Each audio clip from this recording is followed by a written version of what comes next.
Hi there, it's Janet from Green Urban Living. I've got a beautiful bowl of freshly harvested top bar honey here, which is still in the comb, and I want to make some nice runny honey to put in jars to give to friends and family.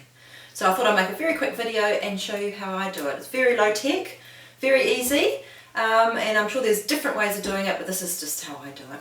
So I brought my bowl in from the hive, still got the tea towel on it. First thing to do is shut all the windows and doors, okay? Because what happens is that the bees are very cunning and they will smell the honey and they will try and get into the house to try and get their honey back to their hive. So just make sure that all the windows and doors are closed before you even start doing anything with it. You don't have to process it straight away from getting it from the hive if you want to. You know, if you're too busy that day, it's quite fine to just pop it somewhere until you've got some time. What I often do is I put it in the oven, close the oven door, just a nice little cavity that you can put your honey in and the bees can't get into the oven to get your honey.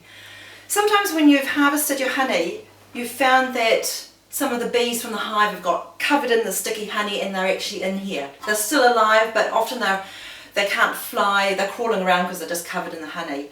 And obviously you don't want to sort of be playing with your comb honey with lots of stinging bees in there. So what I do is I will put the honey in the freezer, just like this, pop it in my chest freezer for about 2 or 3 hours, and that will kill the bees, and then you can bring it out and process it.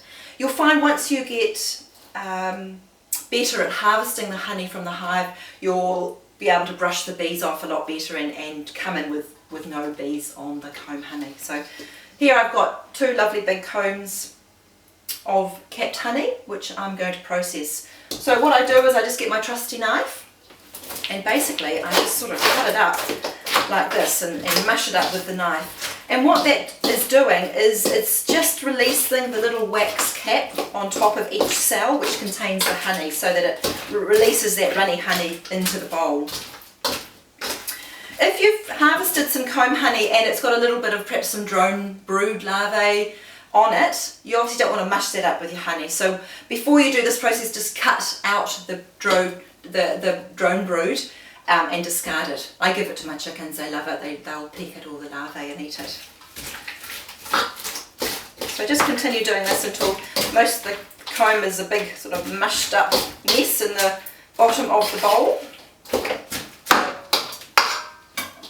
Ends up looking like this. Okay, when you're dealing with your honey, obviously, you know, because it's a food product, you want to make sure that your hands are nice and clean, the kitchen's nice and clean, and avoid getting water anywhere near your honey because that will make it ferment. So make sure that the bowl that you're using is nice and dry, or the utensils have been washed and are dry. So when it's at this stage, you can start putting it through good old kitchen sieve into another clean dry bowl. So I just put it there and then pour this lovely honey into the sieve until the sieve is full.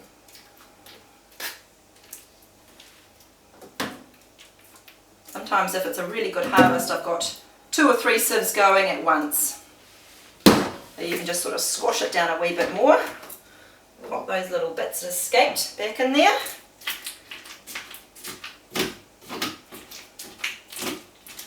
Mush it up like that. And so what is going to happen is that slowly the runny honey is going to go through the sieve into the bottom bowl, and you're going to be left with lovely wax at the top.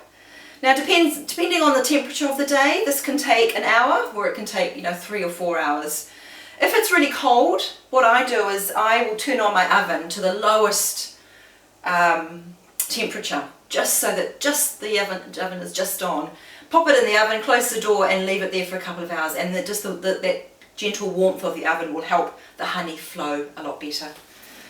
And then you're left with beautiful runny honey in there that I just pour straight into some clean, dry, sterilised glass jam jars or preserving jars, anything like that. And as long as it's processed like this, there's no water that's got in contact with the honey, your honey will keep for as long as you you want it really. It's one of the few foods in the world that doesn't go off. So it's a wonderful thing to have in your pantry and a wonderful thing to give to friends and family. And what I do with the wax, well, I make candles and I make furniture polish and face creams and all that sort of thing from it. Once the honey is all drained out, you're left with just lovely yellow clean wax. I put it under the tap under lukewarm water and just mush it up, clean it through, just get that last residual honey out of the comb. And then I'll put it in a really sunny spot and filter it again, often through a nylon stocking net or a bit of muslin. And at the bottom you're left with beautiful pure wax, which you can use for your furniture polishes or all those lovely craft things that you can do with it. So there you go. That's how I do it. 2 combs of honey. If it's fully covered in capped honey, you could expect probably around 6 to 7 jars of honey from a top bar comb, which is shaped like this. So plenty to share with your friends and family, and plenty to enjoy on your toast and to use in baking, to use for sore throats and wounds and all those wonderful miracle things that honey can do for you.